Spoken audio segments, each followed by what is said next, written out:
Qophiin dhangaa televiizyinii OBS eegalee qophii tokko daawwattanii walitti deebineerra. Amma immoo qophii biraatti otoo hin ceemee dhangaan uummata Oromoo biratti nyaataaf dhugaatiidha jenneetu eegalle. Nyaataa fi dhugaatiin kun yeroo gabaabaa fi yeroo dheeraa keessatti kan namaaf qophaa'us kan akka kennaatti kennamus kaasneerra ubse. Keessattuu dhugaatiidhaan kan wal qabatu uummata keenya biratti keessummaan tasa yoo namatti dhufe mana waan qaban aannan yookaan dammadha kan dhiyeessan keessummaadhaaf keessattuu dama bulbulanii akka bookaatti namaa dhiyeessanii keessummaan akka dhandhamatu. Daawwattoonni televiizyinii OBS qophii keenya dhandhamuu eegalaniiru. Dhangaan egaa kan turus kan ammuma jedhee amma nama biraan ga'amus jira. Dhangaanii yenna keessummaan sitti mee dhufa ta'e kanatti itti qophooftee bordee bookas wantoota biroos qopheessitee kanatti eeggatu nyaata tutturan kanatti qopheessitee. Dhangaa sirnaaf qophaa'u jechaadha. Cidha irratti yookaan ayyaana waggaa irratti kan qophaa'u. Kan keessummaan gaafsitti dhufuuf jedhu nan dhufa jedhee sitti mate kan qopheessitee eedduudha. Akka tasaa immoo yoo sitti dhufe akkuma kaastee dama bulbulanii akkasumas areera mana keessaa qaban dheeffatanii kan isaan ittiin simatan. Kan yeroo dhiyoo keessatti dhiyaatuuf jechaadha. Sun jira. Egaa nutis kan inni qabannee dhiyaanne dhangaa keenyarraa dhandhamtanii dhandhamasaa akkasiin meeffachaa jirtan shakkiin qabnu dhangaan keenya ammas tuuftee jirti amma immoo kan inni qabnu oduu dhangaati. Anis waa malee hin kaasne kan yeroo dhiyoo keessatti dhiyaatu kan yeroo fagoo keessatti qophaa'u jedhee kan hin kaasee fi oduun dhangaa itti fuftee dhuftii jedheetan. Oduu dhangaa kana abbaan dabaree torbee kana Baqqalaa Toomaati. Oduuwwan dinqisoo fi bashannansiisoo qabatee dhiyaata. Hangasitti garuu sirba Hawwii Hayila Yesuus affeerreetu gara Baqqaleetti isaan dabarsina. Daawwattoonni keenya ammas televiizyinii OBS daawwadhaa ittiin mul'adhaa kunuunfadhaa jennaan televiizyinii isaanii.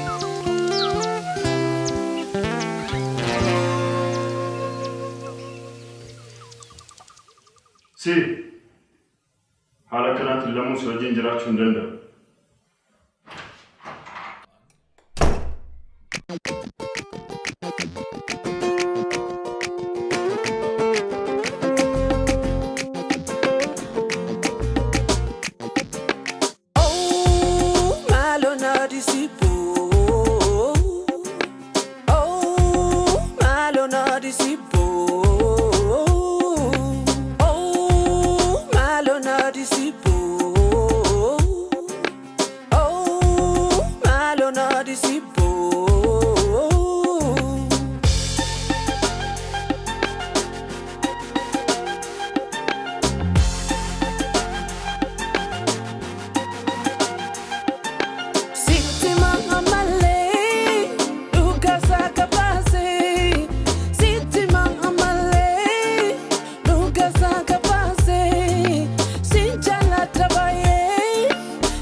Nagaan keenya bakka jirtan maratti sinaa ga'u kabajamtoota daawwattoota keenya kan isin daawwachaa jirtan qophii dhangaa keenyadha. Gidduutti immoo oduu dhangaan isinitti himaa oduu waliin ani Baqqalaa Toomaati.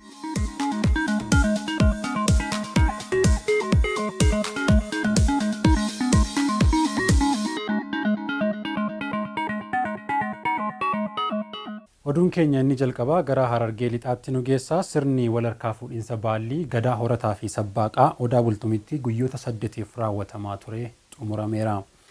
Sirni kun waggoota 100 oliif addaan citee ture erga deebi'ee jalqabame kun isa arfaffaadha. Riippoortarri keenya Olaansaa Waaqumaa sirna kana Odaa Bultumitti argamuun hordofee ture waan itti aanu qindeesseera.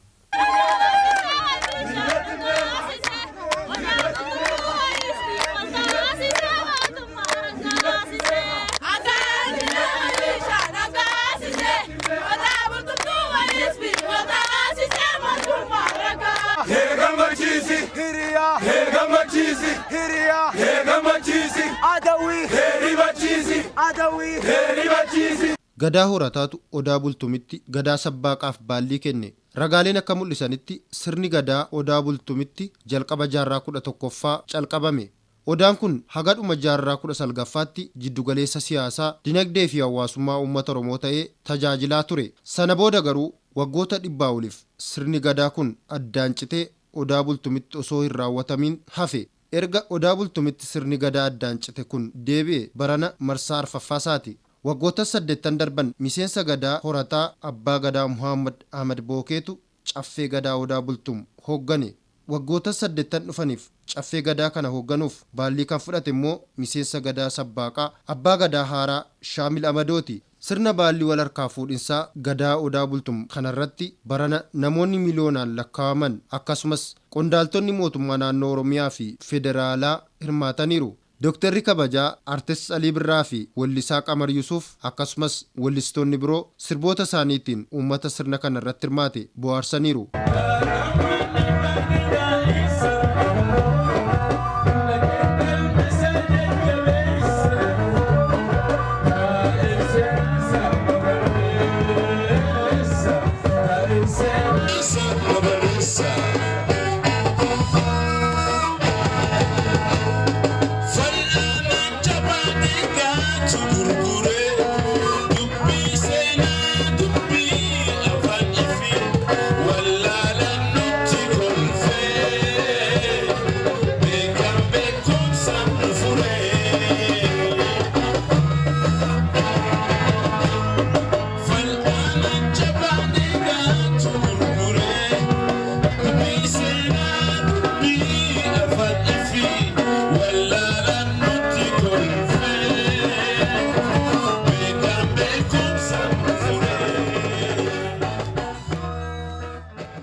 Oduu keenya lammaffaatiin Yuunivarsiitiin Rift Vaalii kaampaasii Adaamaa barattoota miidhaginaan dorgomsiisee tokkoffaa hanga sadaffaa bahaniif bilisaan carraa barnootaa kenne.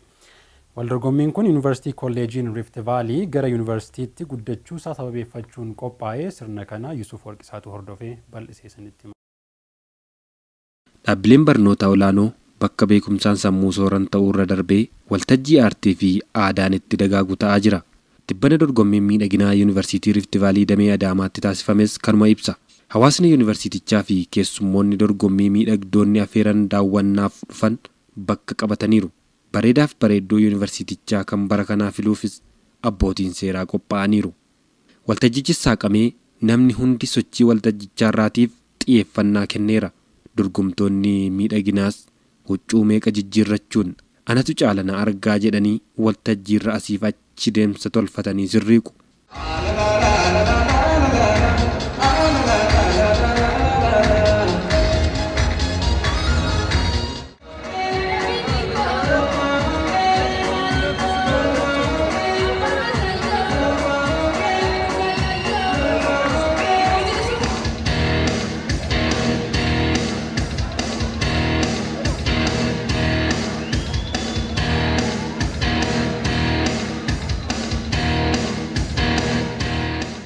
amma yeroon miidhagaa fi miidhagduu adda baasan ga'eera. Abbootiin seeraas dhamaatii hedduun booda dorgomtoota miidhagaaf dhiyaatan keessaa warra sadarkaa 1 hanga 3 argatan ifa gochuuf daqiiqaawwan muraasa tafe. Sadarkaa 3ffaa, 2ffaa, achiin sadarkaa 1ffaa kan argatan ifa ta'eera.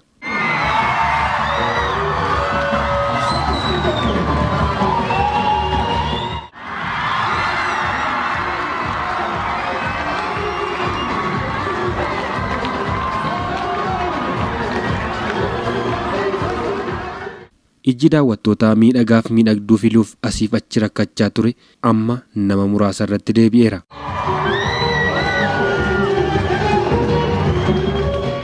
Amma immoo odeeffannoowwan maddeen alaarraa argannetti ceenaa. Odeeffannoon keenya inni jalqabaa nuti maddeen alaarraa arganne waa'ee fiigichaati. Fiigicha yoo yaadnu fiigicha isa lafarraa yookiin isa dalga fiignutu yaadna. Amma immoo kan nuti isinitti himuuf jennu fiigicha sarraan oleeti.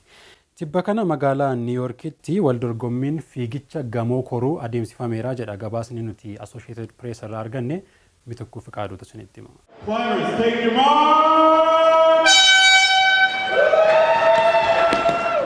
Waldorgommii fiigicha gamoorraa kanarratti dubartiin lammii Awustiraaliyaa Suuzii Waalshaam jedhamtu gamoo abbaa darbii 86 gulantaawwan 1576 fiigichaan ba'uun daqiiqaa 12 fi sekondii 30tti xumuruun tokkoffaa baateetti. Suuziin kan bara kanaa waliin yeroo 6ffaaf mo'achuun qindeessitoota waldorgommichaa ajaa'iba jechisiisteetti. Haaluma wal fakkaatuun waldorgommii fiigicha gamoorraa kana gama warra dhiiraan immoo lammiin Jarman Kiristaan Ri'eedel jedhamu daqiiqaa 10 fi sekondii 16 keessatti xumuruun tokkoffaa ba'eera. Waldorgommiin fiigicha gamoorraa kun waldorgommii addunyaa irratti hedduu jaallatamu yommuu ta'u, dorgomtoonni fiigicha gamoorraa kunis biyyoota addunyaa garaa garaarraa kan walitti dhufanidha. Waldorgommii bara darbe taasifameen gama dubartootaan Suuziin daqiiqaa 11 fi sekondii 57 kan mo'atte yommuu ta'u, gama warra dhiiraan immoo lammiin Noorwee Torbjorn daqiiqaa 10 fi sekondii 6 keessatti xumuruun tokkoffaa ba'eera. Waldorgommii fiigicha gamoorraa kanaan riikardiin gama warra dhiiraan bara 2003tti lammii Awustiraaliyaa Paawol Kireekiin daqiiqaa 9 fi sekondii 33 jiru hanga ammaatti osoo hin fooyya'in jira. Haaluma wal fakkaatuun gama warra dubartootaanis riikardii lammii Awustiraaliyaa Andrea Meyer bara 2006tti daqiiqaa 11 fi sekondii 23 akka qabamee jirutti jira. Fiigichi gamoorraa kun fiigicha dirreerraa waliin akkamitti madaalama laata? Oduu keenya isattaanuun Ameerikaatti manguddoon waggaa 92 harka qalleessa fakkaatee jiraachaa ture du'a jala arjooma ajaa'ibaatiin hawaasa gammachiisee jedha. Yusuuf Warqisaatu bal'isee nutti hima. Roonaald Riid jedhama. Biraatiilbooroo magaalaa xiqqoo Duumersan jedhamtu keessatti maatii harka qalleessarraa dhalate. Riid maatii isaaf ilma jalqabaa mana barnootaa olaanoo irraa eebbifame. Manni barnoota isaa mana jireenyaa isaarraa kiiloomeetira 6 ol deemsisa. Riid waraana addunyaa lammaffaa irratti tajaajila loltummaa kenneera. Erga achi deebi'ee jireenya waliin wal'aansoo taasisaa ture. Qoraan funaanee gurguratee jiraachaa ture. Dhaabbata kuusaa boba'aa tokko keessas qulqulleessitummaadhaan qacaramee hojjeteera. Ollaan bultee beekaa akkatti bulee abbaatu beekaa akkuma jedhan firoonnii fi namoonni biroo huccuu boofaa inni uffatee qoraan gurguree jiraatuun isa beeku. Erga dulloomee karaa cinaa taa'ee barruulee garaagaraa dubbisa. Manguddoon ogeessi kun erga dhukkubsatee umrii 92tti boqochuudhaaf ga'eeti kan iccitii jireenya isaa ifa godhe. Yeroo namni du'aan boqochuu isaa irratti maaliin isa geggeessina jedhee yaadda'utti anuu isin gargaaraa kan inni jedhe. Qabeenya dhoksaan kuufatee ture doolaara miiliyoona 6 deeggarsaan arjoome. Deeggarsa inni kenne keessaa doolaarri miiliyoona 4.8 hospitaala yaadannoof, doolaarri miiliyoona 1.7 immoo mana dubbisaa yaadannoo magaalaa Biraatiilboor jedhamtutti akka ijaaramuuf dhaammate. Makmaaksa anaa du'ee margin harreen jetteen waliin faallessuure Associated Pressitu gabaase. Oduun dhangaa keenya itti fufee jira. Paayileetonni baaloonii afuufame balaliisan garba Paasifiik irra kiiloomeetira 10 ol imaluun riikoordii addunyaa fooyyessanii jedha. Odeeffannoon itti aanu nuti arganne. Anwaar Firisaatu bal'ina isaa qopheesse. Paayileetonni baaloonii gaasii hiiliyeemiin afuufame balaliisuun garba Paasifiik qaxxaamuran yeroo riikoordii addunyaa ta'e galmeessisan. Baalooniin kun sa'aatii 138 qilleensarra kan ture yommuu ta'u, garee baaloonii kanaan imaluuf guyyaa seena qabeessa ta'eera. Baaloonii aadaa kana paayileetota Troy Bradley fi Leonid Tukitayev jedhamantu balaliise. Baalooniin kun Jaappaan Saagaa bakka jedhamtu dilbata darbe sa'aatii 6:00 ka'ee sa'aatii 137 fi daqiiqaa 5 sekondii 50 imaluun qarqara naannawaa Kaalifoorniyaa ga'e. Fageenya riikardii kanaan dura ture kiiloomeetira 8,331 caaluun kiiloomeetira 10,998 balali'uun sanbata Meeksikoo qubateera. Erga akka lakkoofsa Awurooppaa bara 1981 namni tokkoyyuu baaloonii fayyadamuun garba Paasifik qaxxaamuree hin beeku kan jedhan daayireektarri to'annoo ergamichaa Steve Shop, gareen kun gara kaaba Ameerikaa Kaanaadaatti balali'uun kaayyoo isaa kan ture ta'us sababa haala qilleensaatiin kallattii isaa geeddaruun gara Meeksikootti imale jedhan. Kun ammoo paayileetota irratti dadhabbii kan uume ta'uu Mr. Shop himaniiru.